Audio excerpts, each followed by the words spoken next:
Como ustedes saben, hemos estado estudiando los domingos el libro de Efesios, la epístola de Pablo a los Efesios. Hoy vamos a tomar una breve pausa y nos enfocaremos en el tema de la confesión de pecados y el perdón de Dios, a la luz de lo que estamos celebrando hoy, que es la Cena del Señor.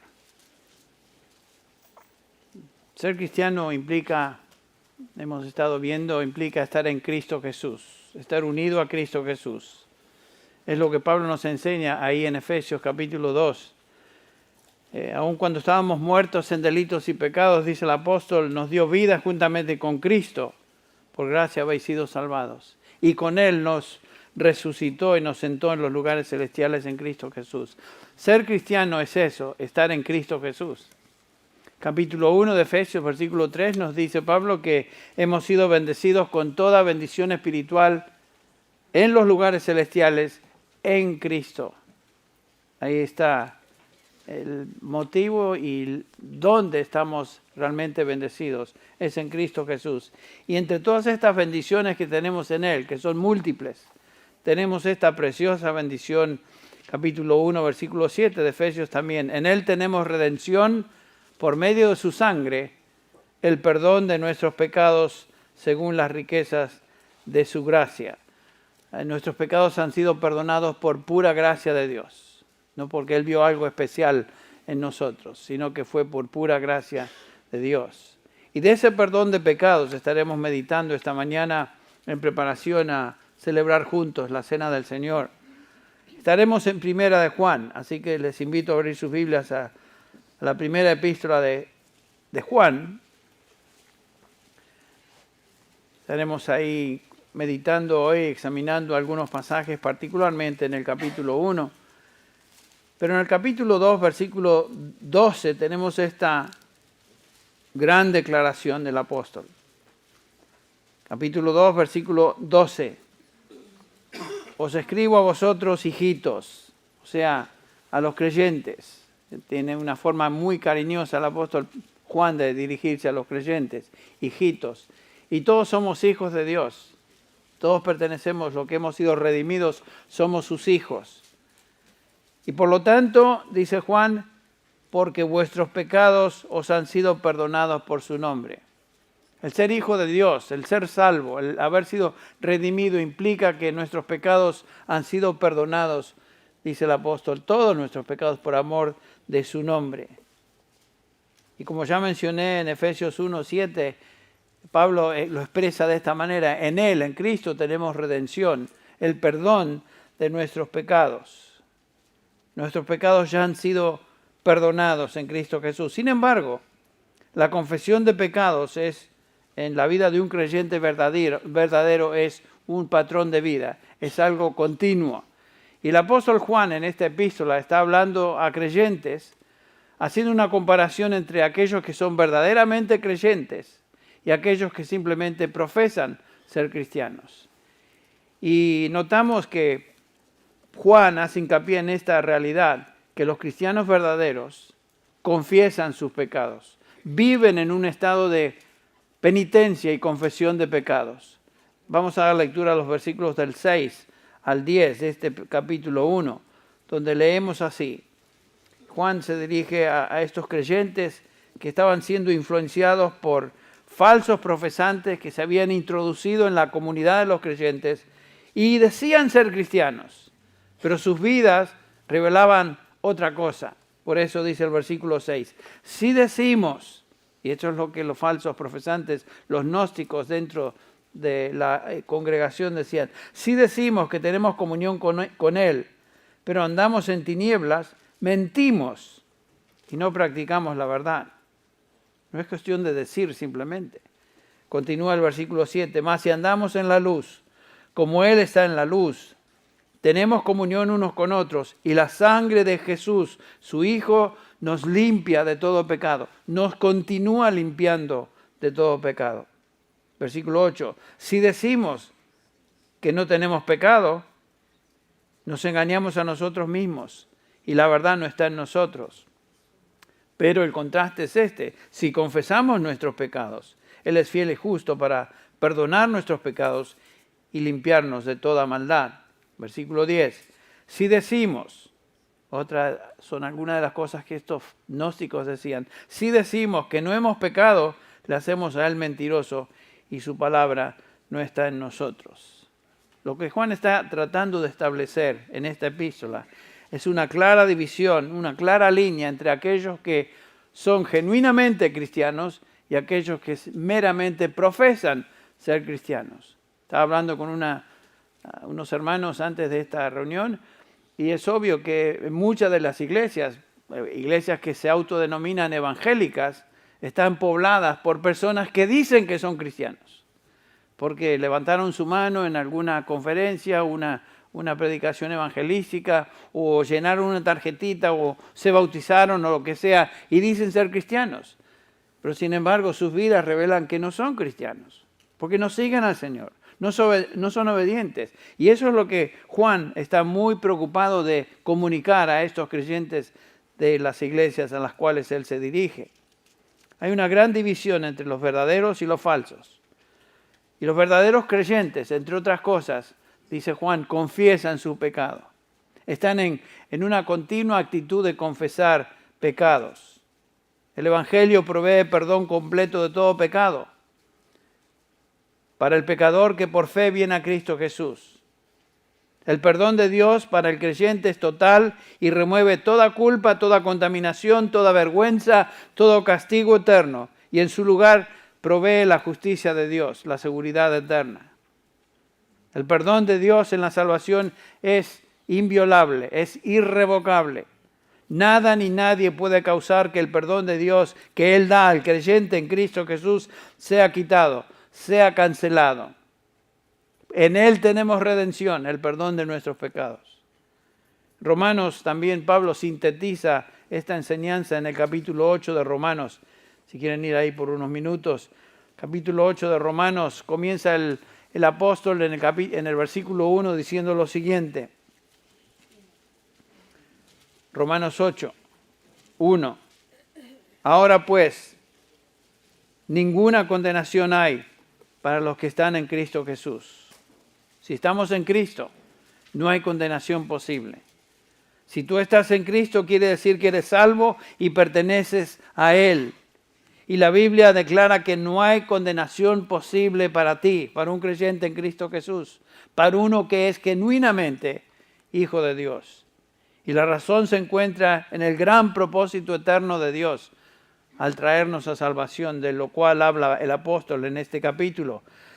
Tu salvación comienza y termina con el plan soberano y eterno de Dios. Noten cómo Pablo lo expresa, comenzando con el versículo 28. Y sabemos que para los que aman a Dios, todas las cosas ayudan a bien. Esto es, para los que son llamados conforme a su propósito. La pregunta es, ¿qué propósito? El versículo 29 y 30 nos enseña ese propósito. Pablo declara, porque a los que de antemano conoció, también los predestinó a ser hechos conforme a la imagen de su Hijo, para que Él sea el primogénito entre muchos hermanos. Y a los que predestinó, a estos también llamó. Y a los que llamó, a estos también justificó. En otras palabras, declaró justos. Y a los que justificó, a estos también glorificó. Observamos aquí que en el plan de Dios la salvación no depende de nosotros, sino de Dios. El que está activo en la salvación es Dios. Dios causa que todas las cosas en la vida de los que Él llama a salvación, cosas buenas, cosas malas, cosas indiferentes, lo que sea, todas las cosas sirvan a bien. A veces cuando pasamos por tribulación y momentos tristes en nuestra vida nos cuesta digerir este versículo, ¿no es cierto? Cuando con convicción podemos decir todas las cosas ayudan a bien. Y estoy pasando por una terrible situación. Es difícil decirlo, pero ¿saben qué? Esa es la declaración de Dios. Y cuando nos encontramos ante un pasaje como este, existen dos posibilidades. O lo creemos y lo aceptamos, o simplemente no lo creemos. Dios dice, todas las cosas ayudan a bien a los que son llamados conforme a su propósito, a los que aman a Dios. Y el propósito de Dios para los suyos comenzó, notamos ahí, en una eternidad pasada, antes de la fundación del mundo, y culminará en una eternidad en gloria con Él. A los que conoció de antemano, los predestinó, a los que predestinó, los llamó, a los que llamó, los justificó, y a los que justificó, los glorificó. Nada interrumpe ni puede frustrar el plan de Dios para con los suyos. He aquí nuestra seguridad en la salvación, depende de Él. Y gracias a Dios por eso. Porque si en alguna manera nuestra salvación dependiera, aunque sea un poquito de nosotros, estaríamos todos, no llegaríamos. Y sin embargo, podemos decir que tenemos seguridad eterna porque Dios se ha propuesto que lleguemos a gloria. Y lo que Él se propone, Él lo hace. Noten cómo Pablo lanza una serie de preguntas a partir del versículo 31. Es como un desafío a los que argumentarían en contra de lo que él acaba de declarar. Entonces, ¿qué diremos a esto? Dice el apóstol Pablo. Versículo 31. Si Dios es por nosotros, ¿quién contra nosotros? Cuando estamos pasando por momentos difíciles, debemos recordar eso. Dios está en control. Dios está por mí. Y si Dios está por mí, ¿quién contra mí? Gracias a Dios por esa realidad bíblica. Es una verdad de Dios. El perdón de Dios para los que Él llama salvación es completo, es eterno. Y la razón es que Dios dio a Cristo para morir por nosotros y lograr ese perdón. Versículo 32, continúa Pablo diciendo, el que no escatimó ni a su propio Hijo, sino que lo entregó por todos nosotros, ¿cómo no nos concederá también con Él todas las cosas? Dios dio a su Hijo y Él nos compró con su sangre. Y junto con esa redención, ¿cómo no nos va a conceder todo lo demás que necesitamos? Si Dios nos dio a su Hijo para nuestro perdón en la salvación, ¿cómo no nos dará todo lo necesario para preservar ese perdón, para preservar esa salvación? Noten el versículo 33. Pablo continúa con estas preguntas desafiantes. ¿Quién acusará a los escogidos de Dios? Dios es el que justifica. Sin duda, el diablo, nos dice el libro de Apocalipsis, es el acusador de los hermanos. O sea, el diablo anda alrededor acusándonos delante de Dios todo el tiempo. Es lo que él hace, esa es su función. Pero, ¿qué importa que él nos esté acusando? A veces nuestra conciencia nos acusa. Puede ser que otros nos acusen. Pero si Dios está por nosotros, ¿quién contra nosotros? ¿Quién acusará a los escogidos de Dios? La respuesta es, Dios es el que justifica. Y si ese es el caso, entonces, ¿quién podrá con éxito acusar a los escogidos de Dios? Nadie. Ni el diablo, ni sus demonios, ni nuestra conciencia.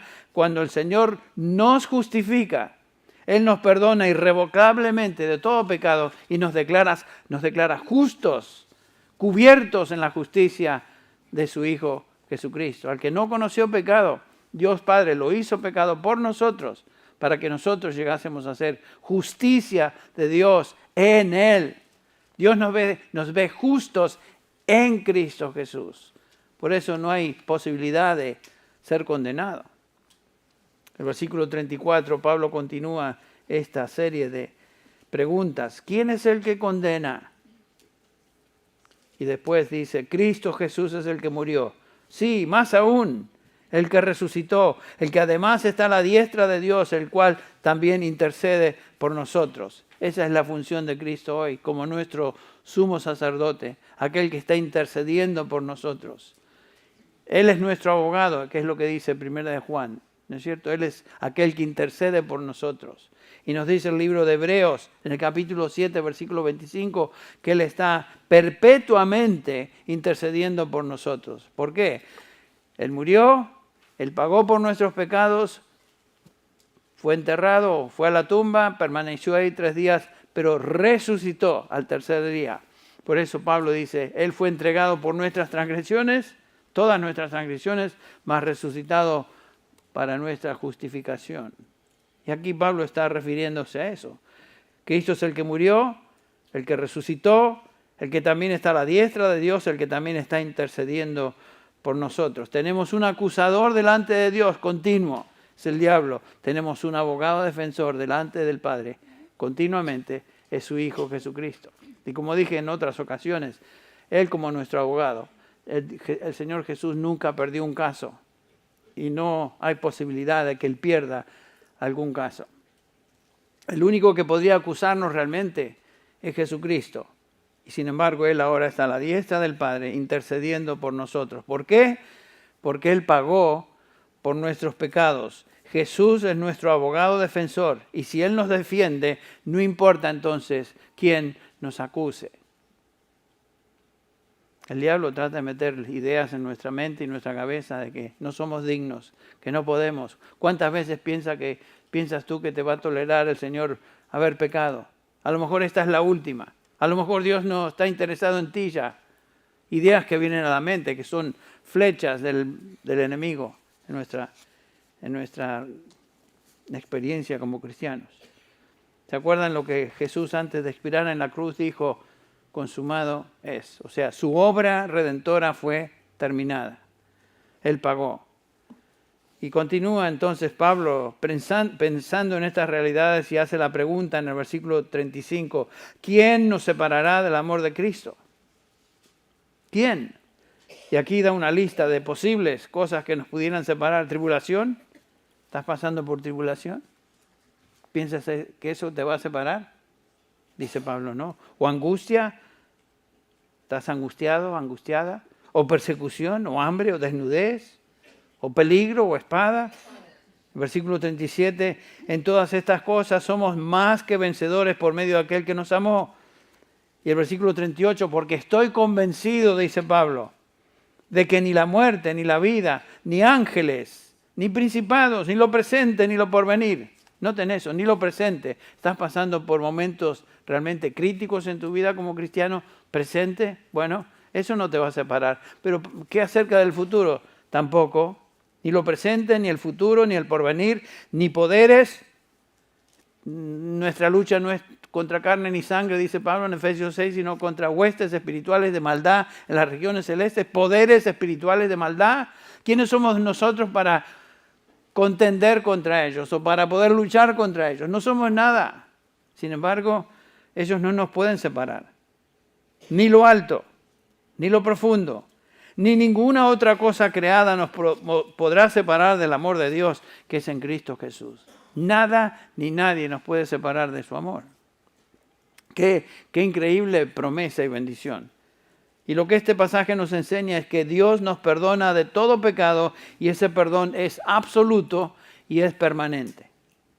Si tú eres cristiano, todos tus pecados han sido perdonados por el sacrificio de Cristo a tu favor.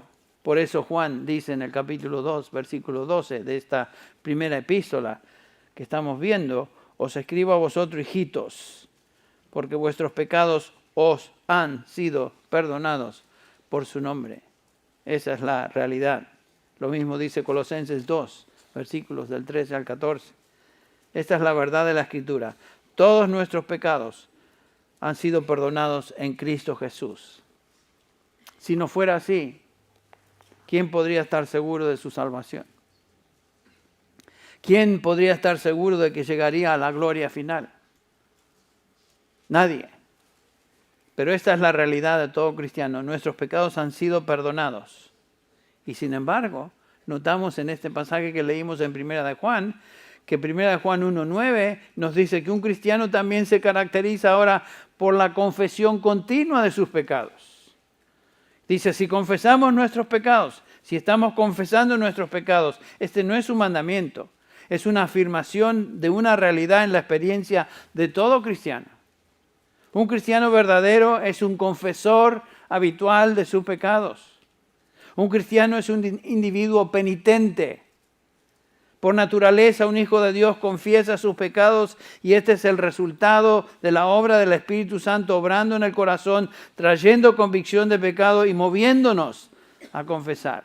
Si tú eres hijo de Dios, una vez que pecas y cuando pecas, el Espíritu Santo te va a indicar eso.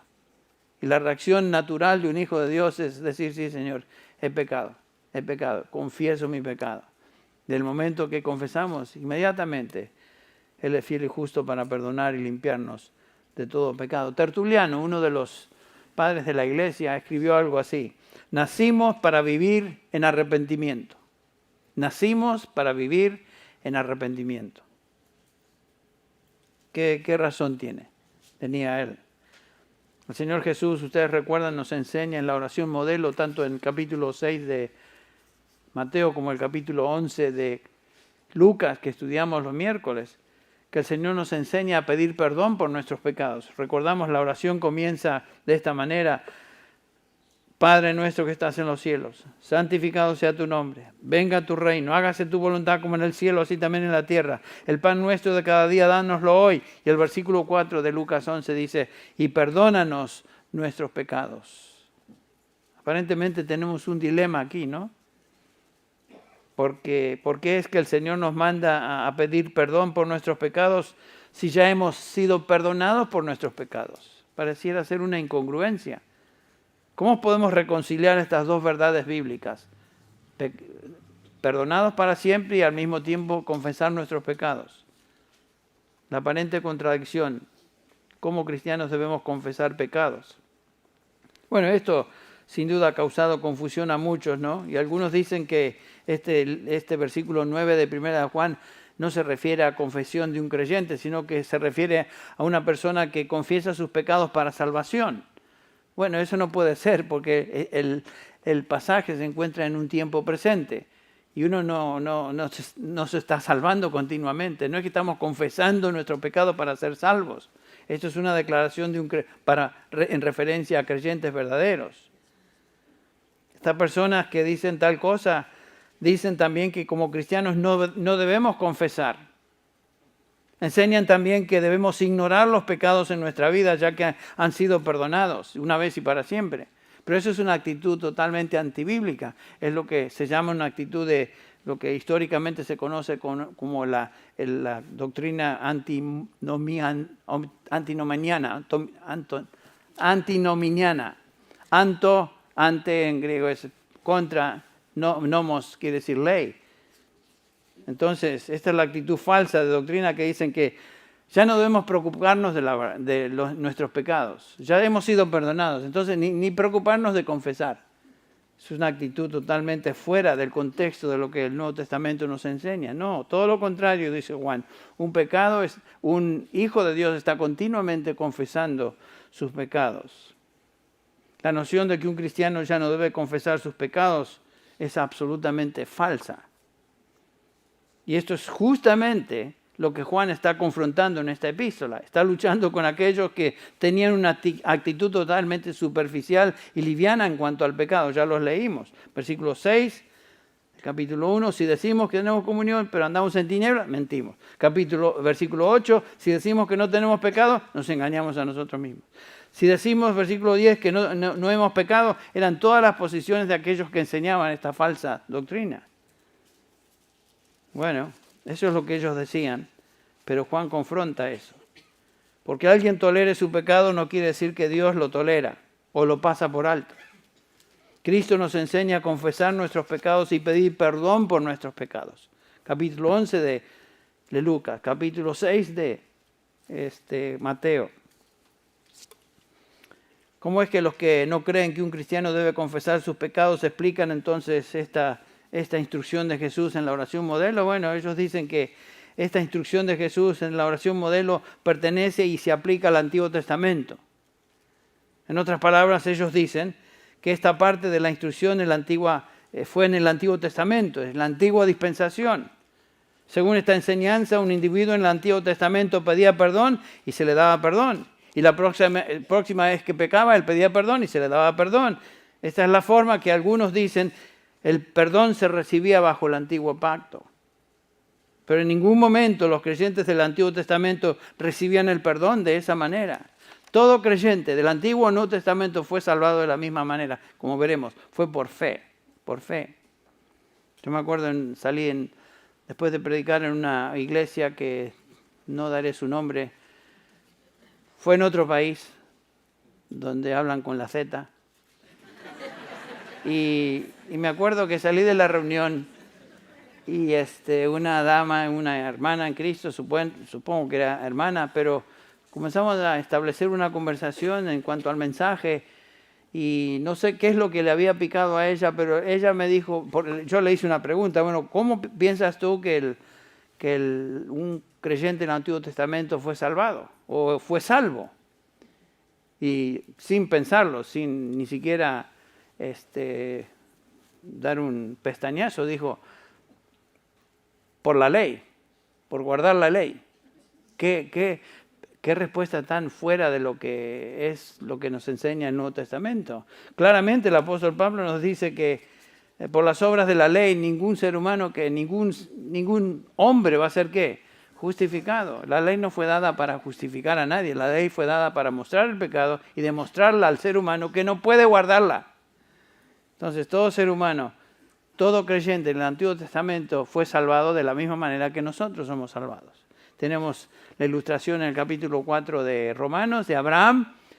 Abraham creyó y su fe le fue contada ¿por qué?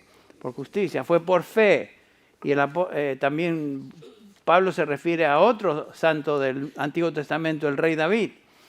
Abraham representaba a un creyente antes de la ley, David representa a un creyente después de la ley. Y noten cómo David, sabiendo que fue justificado, dice lo siguiente en el Salmo 32, versículo 1. Bienaventurado aquel cuya transgresión ha sido perdonada y cubierto su pecado. Bienaventurado el hombre a quien Jehová no inculpa o culpa de iniquidad. David era un hombre que había sido justificado por fe. Su pecado había sido cubierto, había sido perdonado. Sin embargo, David confesó su pecado, aún como hijo de Dios, sabiendo que era un hombre justificado. En este mismo Salmo 32, el versículo 5, dice, mi pecado te declararé y no encubrí mi iniquidad. Dije, confesaré mis transgresiones a Jehová y tú perdonaste la maldad de mi pecado. O sea, David estaba consciente de su seguridad en el Señor, pero sin embargo confesó su pecado. La salvación tanto en el Antiguo Testamento como en el Nuevo Testamento fue dada no a aquellos que guardaban la ley, sino a aquellos que reconocían por fe y creían en Dios, que había prometido un Mesías que vendría en el futuro. En Romanos 10, 28, rotundamente Pablo declara, concluimos que el hombre es justificado por la fe aparte de las obras de la ley. La salvación en toda la Biblia es por medio de la fe y depende de la obra redentora de Cristo en la cruz del Calvario, quien nos dice Juan 2:29, fue el Cordero de Dios que quita el pecado del mundo. Dios aplicó el sacrificio de Cristo a todo pecador penitente en el Antiguo Testamento antes de que Cristo muriera en la cruz. Y por supuesto, después de su muerte en la cruz, todo creyente en Él es justificado de la misma manera. En ningún momento, ni bajo ninguna dispensación, un pecador se salvaba guardando la ley o confesando su pecado. Ninguna penitencia, ningún número de confesiones, ningún mérito personal podía quitar el juicio de Dios sobre el pecado. Ellos, los del Antiguo Testamento, y nosotros hoy necesitábamos un sustituto que pagara por nuestros pecados y nos hiciera aceptos delante de Dios. ¿Quién es ese sustituto? ¿Quién fue ese sustituto? Cristo Jesús, el Cordero de Dios. Entonces, ¿qué hacían los creyentes del Antiguo Testamento sacrificando todos estos animales a través de la historia?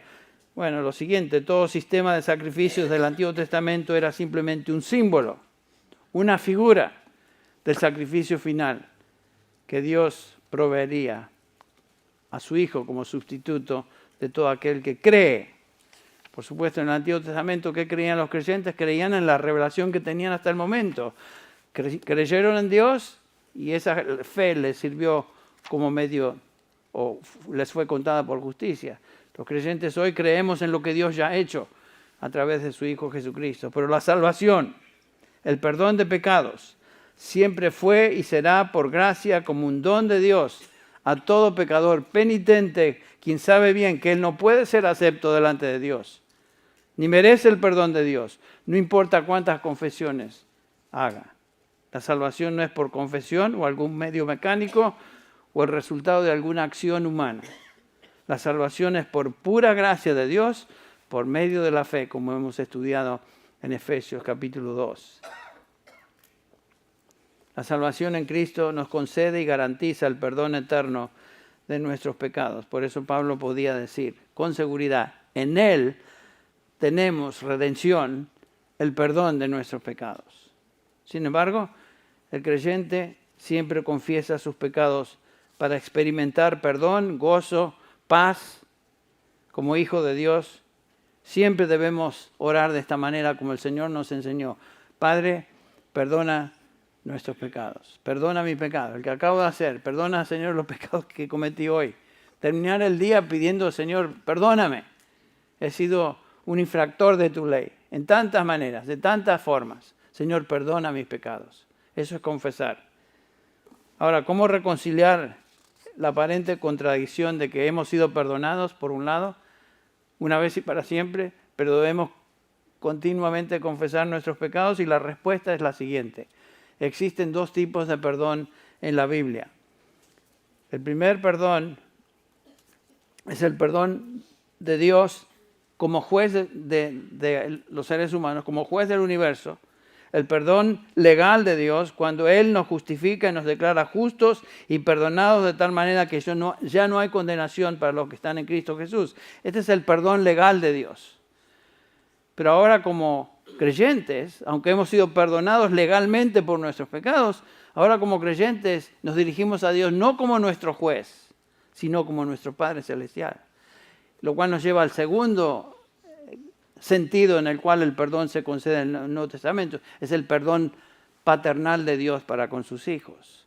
Cuando vamos a Dios hoy, como hijos de Dios, no venimos a Él y le decimos, oh mi juez, que estás en los cielos. No, venimos a Él, oh Padre, que estás en los cielos. Reconozco que soy tu hijo, reconozco que he pecado contra ti, ahora te pido perdón.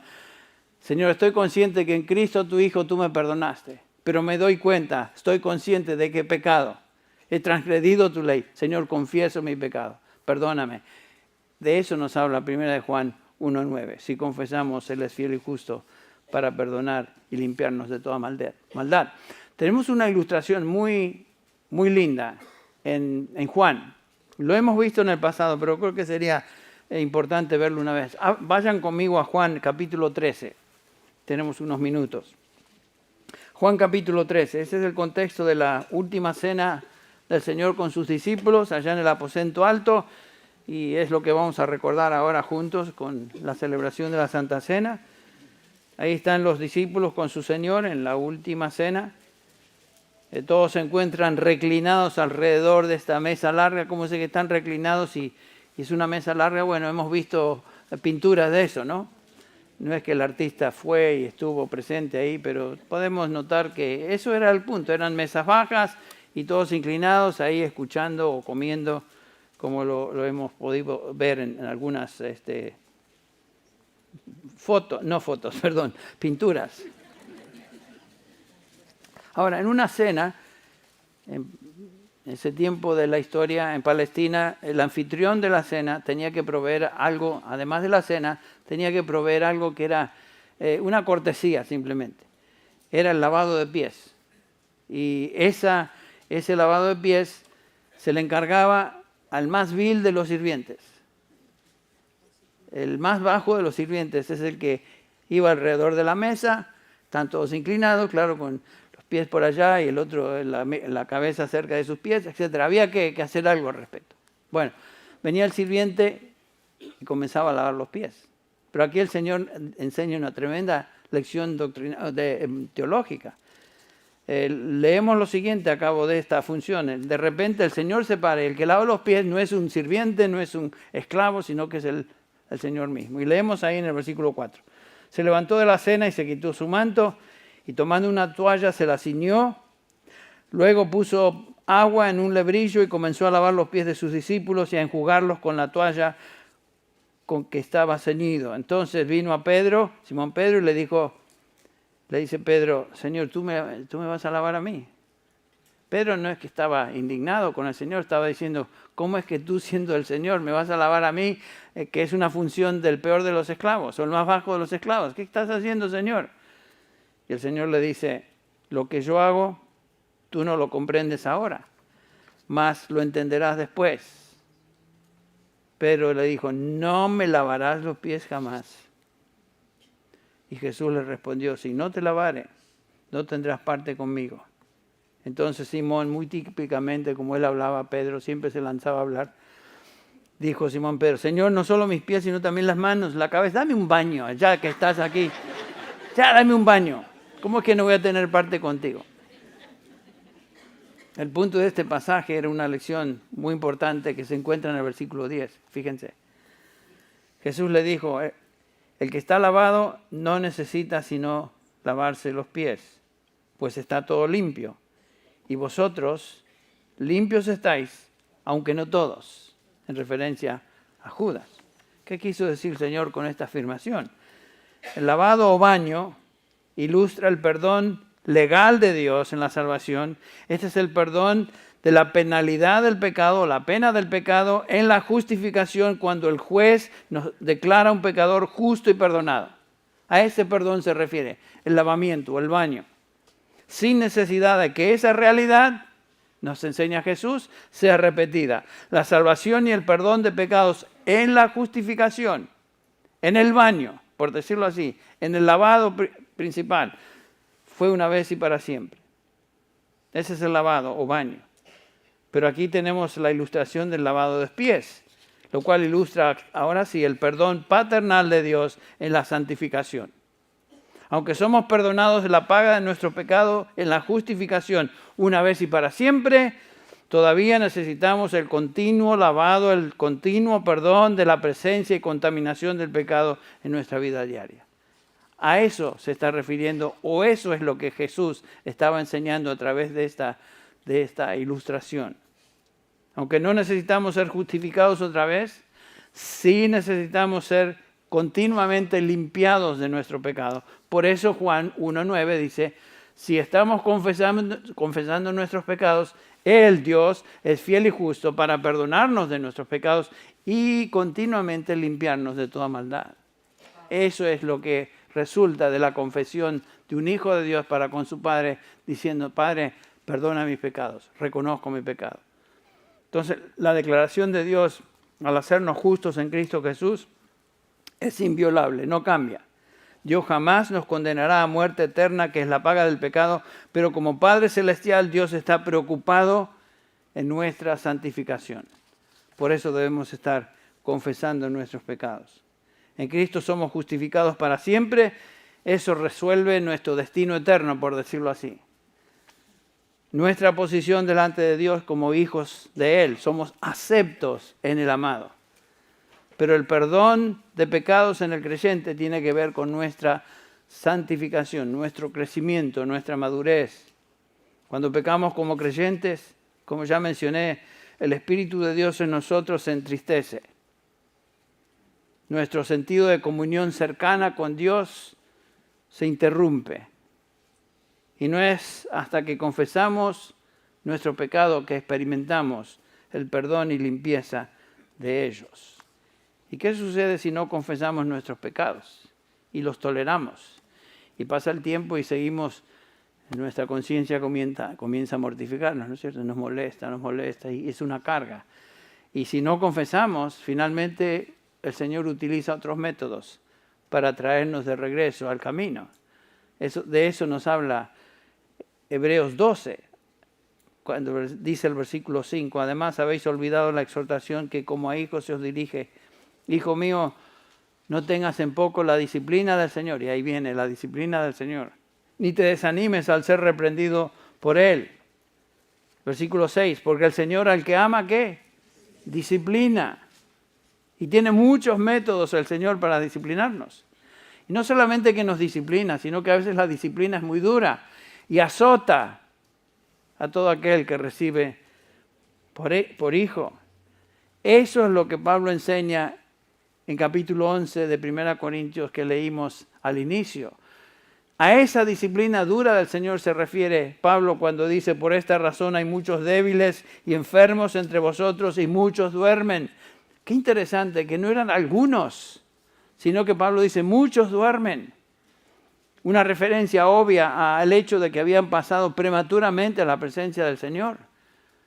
No se refiere a los que se dormían en el servicio, como algunos de ustedes.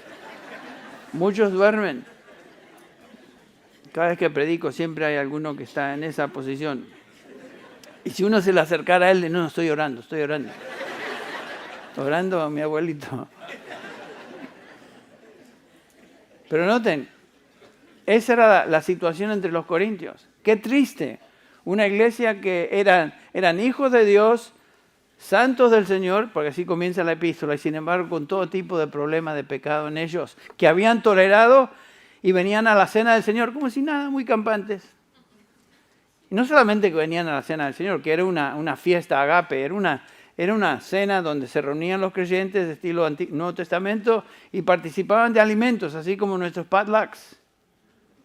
Y participaban y sin duda cantaban, pero participaban de los alimentos, etcétera, celebraban la Santa Cena en ese momento. Pero acá describe algo terrible el apóstol Pablo, lo que venían ahí, muertos de hambre algunos y otros no tenían suficiente y otros con angurria y algunos empinaban el codo. Venían y se emborrachaban en la cena del Señor, lo cual me dice a mí que lo que tomaban en la cena del Señor no era Coca-Cola ni era juguito de uva. Aparentemente tomaban vino, que justamente es lo que el Señor hizo en las bodas de Caná. ¿Ustedes creen que el Señor hizo un buen juguito de jugo? ¿Un buen juguito de uva? No, les dio vino de lo mejor. Por eso los sirvientes siempre, ¿qué pasó? ¿Por qué te guardaste el mejor vino para el final? No sabiendo que Dios, el creador del universo, había hecho el mejor vino que jamás un grupo de personas haya bebido. Bueno, me desvié, pero regresamos a nuestro tema. No hay duda que la disciplina del Señor incluye un aspecto de enojo y castigo contra el pecado. Eso es siempre tener presente. La reacción de Dios contra el pecado siempre ha sido la misma. No otra respuesta de Dios contra el pecado en toda la Biblia, sino indignación. Y como dice Pablo en 1 Corintios 11, juicio contra el pecado. Y noten que el propósito de esa disciplina dura del Señor, nos enseña Pablo, es para que no seamos condenados con el mundo. Dios no nos va a permitir, como sus hijos, mantenernos en una trayectoria de rebeldía, sino que Él va a intervenir, ya sea por enfermedad, ya sea por debilidad, ya sea por accidente, ya sea por lo que pasa en nuestra vida y a veces aún hasta traer muerte prematura en la vida de los suyos, como el caso del capítulo 5 de Hechos. Esa pareja que vino y mintió y ambos murieron ante los apóstoles.